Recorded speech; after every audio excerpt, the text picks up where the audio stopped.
Chief of army staff general Syed Asim Munir का अहम तरीन दौरा बलोचिस्तान। आर्मी चीफ का पाकिस्तान के दुश्मनों के लिए वाज़ेह और जानदार पैगाम। आर्मी चीफ की पाकिस्तान के अंदरूनी और बैरूनी दुश्मनों को दो टोक warning. Army chief Asim Munir का कहना था, जो लोग अपने गैर मुल्की आकाओं की प्रॉक्सी बने हुए हैं और मुनाफिकत का लिबादा ओढ़े हुए हैं, हम उन्हें अच्छी तरह पहचानते हैं। अपनी मादर वतन और आवाम के दिफा के लिए यकीनी तौर पर इन मुल्क दुश्मनों का मुंह तोड़ जवाब देंगे।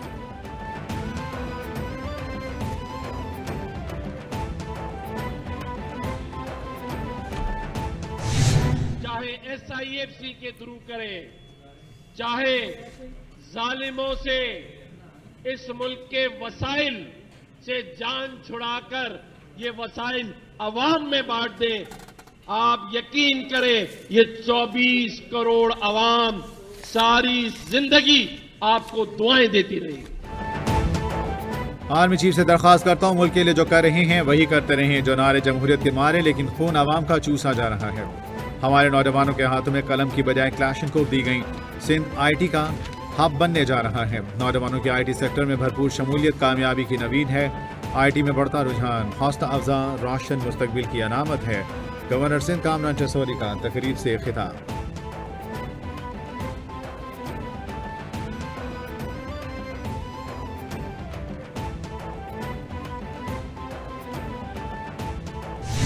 दाखिला साहब को शर्म आनी चाहिए, जिस तरह की बात करे, जिस तरह पुरअमन लोगों पे अपनी गोलियां चलाई और जिस तरह एक पूरी मुल्क में इसकी रिवायात थी, ये तो मेरा ख्याल है ये मैं मजम्मत कर सकता हूँ कि इसकी ये बात उसने जो की है। सदर PTI खैबर पख्तूनख्वा जुनैद अकबर ने कहा, वफाकी वज़ीर दाखिला को अपनी बातों पर शर्म आनी चाहिए। इस बार तैयारी के साथ इस्लामाबाद आएंगे। पहले उम्मीद नहीं थी हम पर गोलियां चलेंगी, इस दफा तवक्को है हुकूमत गोलियां चला सकती है। स्वाबी का जलसा तारीख का सबसे बड़ा होगा। हमारे वर्कर्स के साथ जो किया वो बहुत बड़ी रियासती दहशतगर्दी थी। स्वाबी एहतजाज से मुतालिक वज़ीर से अलग मुलाकात होगी। बानी PTI ने जो हिदायत दी उस पर अमल होगा।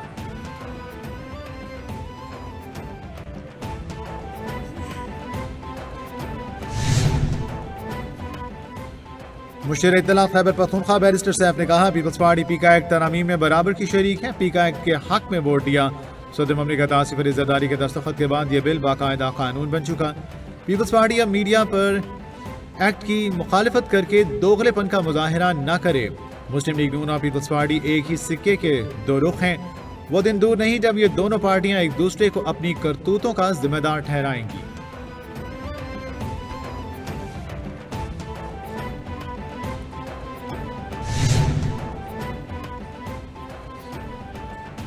मुल्क भर के लिए समाही एडजस्टमेंट में बिजली सस्ती होने का इम्कान। बिजली सारिफिन को 52 अरब 12 करोड़ रुपए के रिलीफ के लिए दरख्वास्त नेपरा में दायर कर दी गई।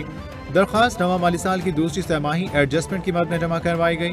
नेपरा हुकाम के मुताबिक डिस्कोस की दरख्वास्त पर समात 12 फरवरी को होगी। कैपेसिटी चार्जेस की मद में 50 अरब 66 करोड़ रुपए की कमी मांगी गई। अक्टूबर टा दिसंबर 2024 की समाही एडजस्टमेंट का इतलाक के इलेक्ट्रिक पर भी होगा।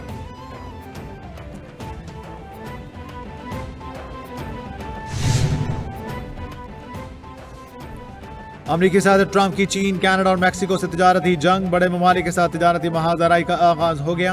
अमरीकी सदर डोनाल्ड ट्रंप ने चीन, कनाडा और मैक्सिको पर नए टैरिफ के इतलाक के हुक्मनामे पर दस्तखत कर दिए।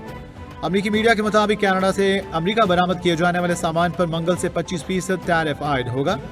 मैक्सिको से अमरीका बरामद किए जाने वाली अशिया पर 25% टैक्स नाफिज होगा। चीन से अमरीका भेजे जाने वाली अशिया पर 10% टैक्स लगाया गया।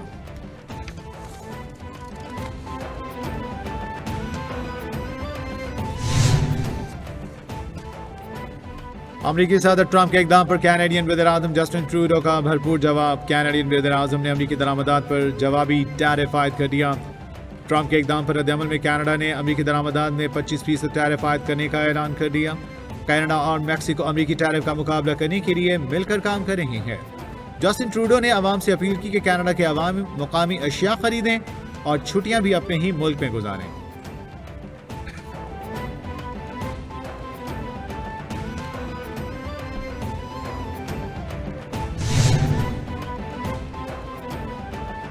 भारत का जंगी जनून अरूज पर। गैर मुल्की खबर एजेंसी के मुताबिक दिफाई बजट में 9.5% इजाफा कर दिया गया।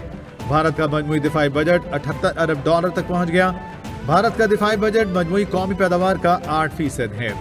नए तैयारों के हसूल के लिए $5.6 अरब मुख्तस किए गए। नेवी की सलाहियत बढ़ाने पर भारत $2.8 अरब खर्च करेगा। अमेरिका, चीन और रूस के बाद भारत दिफाई बजट पर सबसे ज्यादा खर्च करने वाला चौथा बड़ा मुल्क है।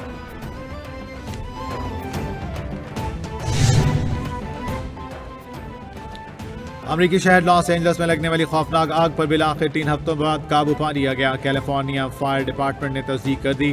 अमेरिकी मीडिया का कहना है कि 7 जनवरी 2025 को लगने वाली आग पर अब मुकम्मल तौर पर काबू पा लिया गया है। आग से 37,000 एकड़ से ज्यादा रकबा और 10,000 से ज्यादा घर जल गए। आग से तकरीबन 30 अफराद हलाक और हजारों बेघर हुए। आग से नुकसानात का तखमीना 250 से $275 अरब तक लगाया गया है। आजकल जो बहुत ही ट्रेंडिंग पे स्टोरी चल रही है इज ऑफ ओनाइजा, जो कि एक 33 इयर्स ओल्ड की अमेरिकन पासपोर्ट होल्डर हैं। मैं बिल्कुल भी उसका मजाक नहीं उड़ा रही हूँ, लेकिन मुझे सीरियसली लगता है दैट जिस किस्म की वो बातें कर रही है वो बहुत ही पागलों वाली बातें हैं। मारूफ Pakistani model makeup artist Nadia Hussain भी अमेरिकी खातून के हक में मैदान में आ गई। नादिया हुसैन ने कहा, अमेरिकी खातून का तमाशा बनाने की बजाय इन्हें वापस अमेरिका भेजा जाए। वो जिस तरह की बातें कर रही हैं इससे साफ जाहिर होता है कि उनका जहनी तवाज़ुन दुरुस्त नहीं। गवर्नर समेत हुकूमत सिंध से मुतालबा है कि वो अमेरिकी खातून को वापस भेजने का इंतजाम करें। अमेरिकी सफारत खाने को भी खातून की मदद के लिए आगे आना चाहिए।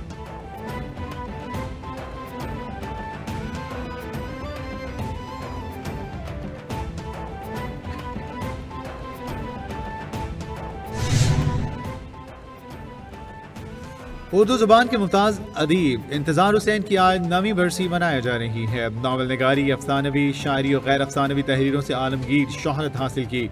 अपनी जहानत के बलबूते पर अफसाने को नया रंग दिया। 130 से ज़ायद कहानियाँ, ड्रामे, बेशुमार कॉलम लिखे।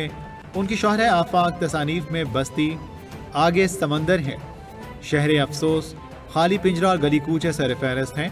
इंतज़ार हुसैन को अदबी खिदमात पर सितारा इम्तियाज से नवाजा गया।